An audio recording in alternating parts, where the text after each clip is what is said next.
அது என்னமோ தெரில, பைக்குக்கு பெட்ரோல் போட்டால் தான் ஸ்டார்ட் ஆகுங்கிற மாதிரி நமக்கு காலையில் இந்த காப்பியை உள்ளே ஊற்றுனா தான் நம்ம ஸ்டார்ட் ஆகுற மாதிரி இருக்கும்.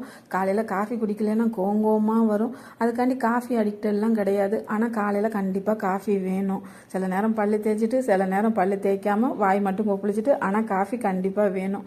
இன்றைக்கி நம்ம வீட்டில் சுட சுட வெள்ளை சாதம், பூண்டு சின்ன வெங்காயம் போட்டு காரக்குழம்பு வச்சேன். பருப்பு போட்டு சவுச்சவு கூட்டு, முருங்கைக்காய் பொரியல், அப்புறம் வீட்டில் உர ஊற்றின தயிர். பாலில் தண்ணி கலந்துருப்பாங்க போல், அந்த தண்ணி மேலே மிதக்குது. சூடாக இருக்கும்போதே நான் அந்த சாதத்தை போட்டு சாப்பிட்டு வந்துடுவேங்க. ஏன்னா டிஃபனும் சமையலும் சேர்ந்து பண்ண எனக்கு டைம் இருக்காது. ஸ்டிச்சிங்கையும் பார்க்குறதுனால ஏதாவது ஒன்று தான் என்னால் பண்ண முடியும். அப்படின்னா தான் பார்லருக்கு 10-10:30 கிளம்ப முடியும். என்ன தான் நம்ம தட்டில் போட்டு சாப்பாடு சாப்பிட்டாலும் அந்த குழம்பு வச்ச இருப்பு சட்டியில் கொஞ்சோண்டு சோறை போட்டு அந்த ஒட்டிகிட்டு இருக்கிற குழம்புல போட்டு பெரட்டி சாப்பிட்றது, அது ஒரு தனி டேஸ்ட்டு. எத்தனை பேருக்கு அது பிடிக்கும்? எனக்கு ரொம்ப பிடிக்கும். இந்த வீடியோ உங்களுக்கு பிடிச்சிருந்துச்சுன்னா மறக்காமல்